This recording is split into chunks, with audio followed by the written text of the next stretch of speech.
Hola, ¿qué tal? Buenas tardes. Pues hoy se ha hecho público dos bajas en Estudiantes. Bueno, la de Cristian se hizo ayer porque se anunció el fichaje suyo por Melilla y bueno, pues hoy Estudiantes ha publicado a los dos juntos dándole adiós a Devin y a Cristian. Voy a hacer una pequeña recapitulación de lo que me parece a mí las bajas y lo que han dado estos dos jugadores de Estudiantes.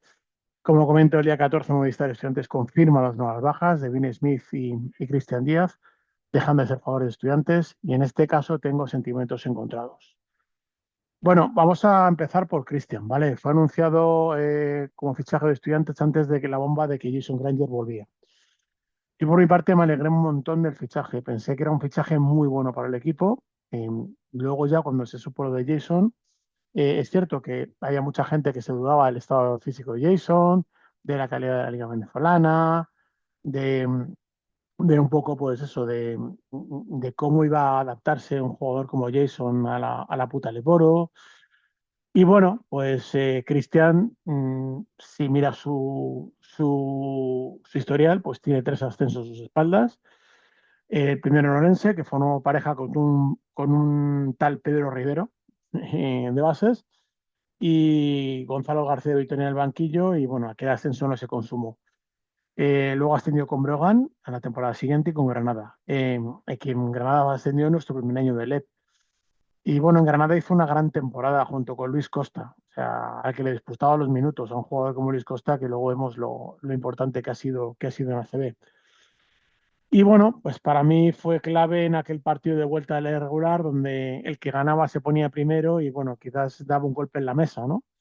Y perdimos de dos ese partido en casa justo después, una jornada después de aquella final de la Copa de la Galleta, donde con ellos, precisamente con Granada, donde ganamos de 20 al descanso y acabamos pidiendo la hora. Precisamente en aquel partido, bueno, pues el bueno de Cristian Díaz nos metió un par de canastas que nos mataron. Aquella temporada valoró en 16,2 minutos por partido, 7,5 puntos, dos rebotes y quizás solo 1,9 asistencias, es decir, casi dos. Buenos números. Si bien viendo que, bueno, pues el último dato, asistido por partido, salvo Nonense y Breogán, donde consiguió dos de sus tres ascensos, que sus medias son de cuatro, raro es la temporada en Leporo que Cristian pasa de dos asistencias por partido. Cristian para mí es un base más anotador que organizador generador, y quizás eso no es demasiado compatible con el otro base que teníamos. Si bien Jason ha tenido numerazos en asistencias esta temporada, pero todos sabemos en muchas ocasiones bueno, cuando tenía el balón Jason no salía. Pero bueno, estamos hablando de Jason y creo que, que tenemos que hablar de Cristian. Y yo, para mí, teníamos un tipo de base muy parecido en ambos bases, ¿de acuerdo? La temporada comenzó y todos nos frotamos los ojos cuando vimos a Jason en un estado de forma pues, buenísimo. Más fuerte que el vinagre, con su carisma y liderazgo en el campo, y pensamos que a poco que Devin y Francis se pongan a tono, Garino demuestre quién es, Andrick ametralla desde fuera, Kravitz con su envergadura se los va a comer a todos, pero ¿qué coño estoy haciendo? Otra vez hablando de Jason y no estoy hablando de Christian. Pues eso es lo que pasó. Cristian venía para ser importante y jugar minutos en Estudiantes. Se encontró con un idéntico rol en el que tenía Granada en la ACB y además no coincidió un partido bueno de nuestros dos bases a la vez. Nuestros tres sí, pero no. Pedro no se fiaba de Héctor y desplazaba a Juan Rubio al 4, jodiendo el juego de ambos. Y entramos en una bola en la que al final jugábamos Jason Sistema o pica el rol con Kravitz, que cuando Pecho Frío se ponía las pilas era imparable debajo del aro. Eso sí, evitando todo tipo de contactos, pero aún así con su ganchito brazo hacía 20 días sin despeinarse. Nuevamente estamos hablando de todos los jugadores menos Cristian. Cristian era la base de rotación para dar descanso a Jason y un jugador sin confianza o es muy duro de cabeza o poco a poco se va diluyendo como un azucarillo, perdiendo confianza para los entrenadores y entrando en un círculo vicioso en el que los aficionados también tenemos gran parte de culpa. Cuando salía Cristian al campo se oían los rumores desde la grada. Y cada error suyo en el campo era castigado con banquillo por parte de los dos integrantes. El jugador para mí estaba perdido, sin confianza en el banquillo, ni confianza en la grada y con la sombra de un jugador que era capaz él solo de ganar un partido. Nadie paró eso a tiempo y en la primera vuelta pues el equipo no progresó. Ganó por calidad, pudiendo poder perder 3 partidos seguidos en la primera vuelta, con Morón, Oviedo en casa y Orense, que se presentó con 8 jugadores y nos llegó la prórroga. Y nuevamente tuvo que solucionar la papeleta y eso. En ningún momento, a mi forma de verlo, se intentó recuperar a Cristian, ni tan siquiera con el cambio de Lezcano, le dio más minutos. Es más, viendo estadísticas comparadas de Rivero y Lezcano, Cristian jugó 1 minuto más de media con Rivero que con Lezcano, anotando los mismos puntos, prácticamente 6,1, 5,4, idénticas asistencias, 1,4 por 1,3. En playoffs, todavía su presencia se redujo más, también por la sobrecarga que tuvo el talón de Aquiles que arrastraba. Pero en la final a 4, Nacho Lezcano nos sorprendió no jugando ni un solo minuto y dando la batuta del equipo a Joaquín Rodríguez como segundo base. Joaquín no lo hizo mal, pero tampoco lo hizo bien. Tras aquel partido, alguien muy cercano a mí se acercó a hablar con él. Siempre después de los partidos se acercaba a los aficionados, sobre todo a los más pequeños, con una sonrisa, pasara lo que pasara. El partido con Fuenlabrada, donde aquella salida de jugadores daría para escribir un libro, y ver lo unido que estaba aquel equipo, pues le preguntó si estaba lesionado y había tenido algún problema. Y con un rostro de cabreo claro, él por primera vez me comentó que había visto el rostro de cabreo y dijo, no, es cierto que sigo con problemas del Aquiles, pero la primera semana descansé y tuve tratamiento con los fisios. Esta última semana he entrenado más o menos sin problema. Supongo que la apuesta por sacar a Joaquín de base en las semis era una de las cartas que podía tener Lezcano para sorprender a Gonzalo, que le tuvo un Orense y comentó a otro llegado que no se explicaba bien por qué Cristian no jugó en ningún momento. Joaquín, todo ganas y corazón, no lo hizo bien. Y bueno, y además Gonzalo, que se las sabes todas, evitó que Hughes coincidiera en pista con Joaquín.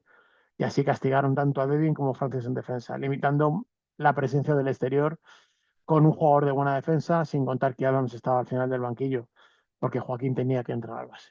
Pero nuevamente estamos hablando de equipo y no estamos hablando de Cristian. Muchos me dicen en mis grupos de WhatsApp, y con toda la razón a veces, que no me gusta ningún jugador de los que ficha Estudiantes. Si bien no es así. Cristian me pareció un auténtico acierto de fichaje para la temporada pasada, igual que Kravitz, Andrich, jugadores que a lo largo de la temporada no han dado lo que pensaba que podía dar. Y es entonces cuando digo, no me gusta. En este caso, al menos Cristian ha sido un tipo honesto. Si bien quizás no le hemos dado las oportunidades que merecía y en ningún momento ha habido ningún intento de recuperación del jugador. Es cierto que somos mayorcitos, pero me da la sensación de que hemos desaprovechado a un grandísimo jugador y que Cristian tenía mucho más que darnos. Cristian, la mejor de las suertes en Melilla. Espero que allí seas importante y volvamos a verte con una sonrisa. Que este año, lamentablemente, pocas tuyas hemos visto en el campo. Ahora vamos con Devin. No lo voy a engañar, es una de mis debilidades. Un tipo que físicamente puedes dudar que sea un jugador de élite de baloncesto. Con cara de bueno, cuando pisa una pista de baloncesto se transforma. 30 tacos, 1,94 con zapatillas de plataforma. Cuando entra en trance es imparable, capaz de ganar un partido él solo. Nunca ha un tiro, 1 para 1. Sabe que si le llega el balón en su primera opción es meterlo. Si bien es muy listo, sabe con quién juega y si ve un compañero mejor situado, no duda en pasarla. Pero sí, está en un equipo donde él es la primera opción, creo que es más cómodo para él y él tiene más confianza si se siente que es esa primera opción. Vamos a hablar un poco de Devin. 4 temporadas en la NCAA, mejor novato del año en su conferencia, 4 veces integrante del 5 ideal de la temporada de su conferencia y mejor jugador en su último año senior en 2016. Su último año, a las medias, 22,5 puntos, 6,5 rebotes, 4,6 asistencias, galardonado con el All-American de la segunda división de la NCAA y es máximo anotador histórico en la Delta State University. Sí, estoy de acuerdo con vosotros. Segunda división de la NCAA, pero menuda carta de presentación. Ni se planteó jugar con la NBA, lógicamente por físico, pues aterrizar la temporada 17-18 en Les Plata en España y desde entonces ha estado 8 temporadas consecutivas en la puta Lemo. Tras hacer 2 temporadas muy buenas en Cáceres, donde además de tener buenísimos números, era un jugador querido por las aficiones rivales, llega a Burgos y nosotros sufrimos tu vete a dormir, ficha por Palencia, donde su rol cambia. De ser la referencia ofensiva del equipo, Pedro Rivero confía en él y se lo lleva a aquel Palencia, jugaba como Los Ángeles.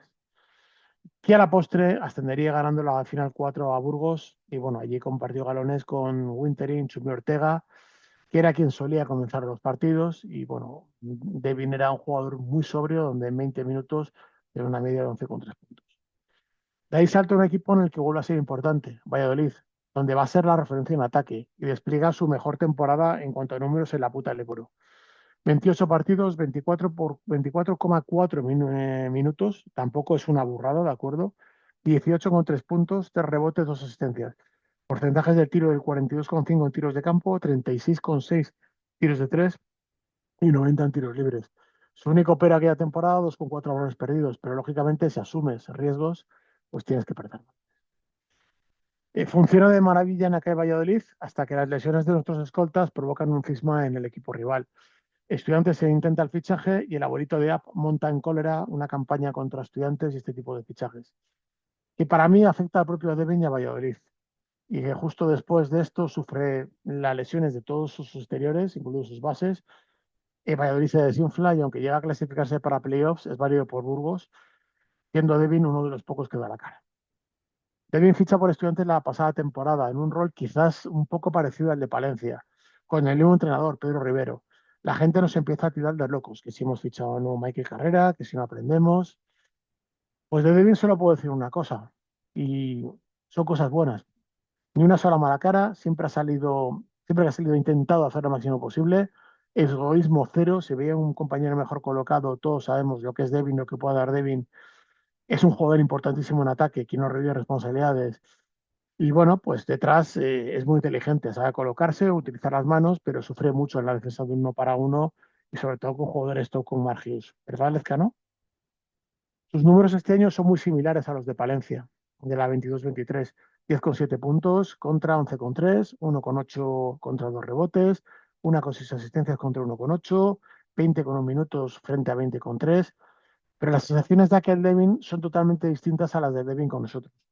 Rivero iba alternando titularidades entre ambos, entre Devin y Francis, y quizás por no estar roles definidos, quizás por no sentirse importantes, quizá, y la llegada de Joaquín volvía a provocar el overbooking de jugadores exteriores. Si bien tampoco afectó en exceso a los minutos de Devin, perdió 2 minutos con respecto a la llegada de Joaquín y bajó su media solo 2 puntos. Devin ha sido el cuarto jugador en minutos disputados en Estudiantes esta temporada, siendo Francis el quinto. Tercer máximo anotador, segundo mejor en asistencias, segundo en que más balones roba y también segundo en el que más balones pierde. Después de la charla de Alberto Ortega, donde hablaba de continuidad, yo podía pensar que Devin podría seguir con nosotros. No ha hecho la mejor de sus temporadas, pero repito, nunca ha rehusado un tiro, nunca ha dado un balón por perdido. Y yo con Devin no tengo ningún pero. Es cierto que Devin ocupó plaza de extracomunitario tras el fichaje de Magriu. En caso de su renovación, pues nos quedaríamos sin plazas libres para un fichaje extra. Y además, bueno, pues podemos tener problemas de cupo y esa posición a lo mejor es más fácil encontrar un cupo nacional. Devin, te deseo la mejor de las suertes. Ha sido un placer tenerte con nosotros y quizás se sentirá más cómodo en un equipo en el que sea referencia a exterior en ataque. Y sí, es un tío de sangre caliente que manda a dormir a la gente. Querido, si está contigo, creo que mola un montón. Creo que decir odiado es demasiado cuando está con este rival.